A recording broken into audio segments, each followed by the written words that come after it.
The reluctance for oil and water to mix is so well known that it's even used to describe things that don't go well together. It's why salad dressing separates if it hasn't been mixed for a few minutes. Now, researchers at MIT may turn that saying on its head, as they've found a way to get the two substances to mix and remain stable for long periods, with no shaking needed. The process could have applications in pharmaceuticals, processed foods and even cosmetics. The process, reported in the journal Nature Communications, involves cooling a bath of oil containing a small amount of a surfactant, and then letting water vapor form the surrounding air condense onto the oil surface. Experiments showed that this can produce tiny, uniform water droplets on the surface that then sink into the oil, and their size can be controlled by adjusting the proportion of surfactant. According to the MIT researchers, for applications such as new drug delivery systems and food processing methods, it's important to be able to get oil in water to form tiny, microscopic droplets and to have them stay tiny rather than accumulating into larger droplets and eventually separating from the other liquid. Normally in industrial processes,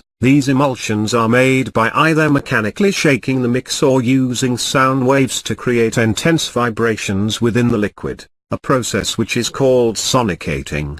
The problem with these processes is that they require a lot of energy. The finer the drops, the more energy it takes, says MIT associate professor and lead author of the study, Kripa Varanasi. And the finer the drops, the more energy it takes. Varanasi says that by contrast, his team's approach is very inexpensive. The key to overcoming that separation is to have really small, nanoscale droplets, says MIT graduate student and study co-author, Ingrid Geher. When the drops are small, gravity can't overcome them, and they can remain suspended indefinitely. For the new process, the team set up a reservoir of oil with an added surfactant that can bind to both oil and water molecules. They placed this reservoir inside a chamber with very humid air and then cooled the oil. Like a glass of cold water on a hot summer day, the colder surface causes the water vapor to precipitate. The condensing water then forms droplets at the surface that spread through the oil surfactant mixture,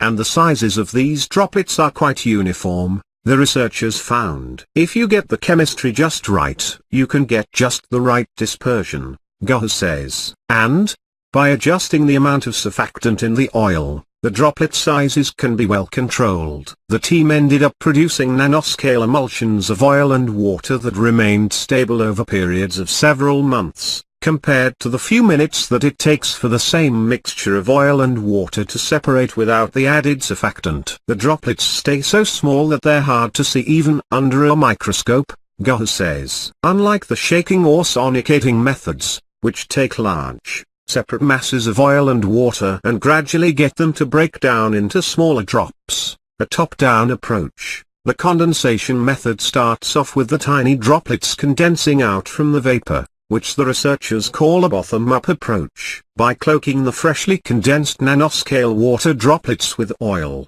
we are taking advantage of the inherent nature of phase change and spreading phenomena, Varanasi says. Our bottom-up approach of creating nanoscale emulsions is highly scalable owing to the simplicity of the process, says former postdoc and co-author of the study Sushant Anand says. We have uncovered many new phenomena during this work. We have found how the presence of surfactant can change the oil and water interactions under such conditions, promoting oil spreading on water droplets and stabilizing them at the nanoscale. The team says that the approach should work with a range of different oils and surfactants, and the findings provide a kind of design guidelines for someone to use, for a particular kind of application, Varanasi says. It's such an important thing, he says, because foods and pharmaceuticals always have an expiration date, and that often has to do with the instability of the emulsions in them. The experiments used a particular surfactant that is widely used, but many other varieties are available,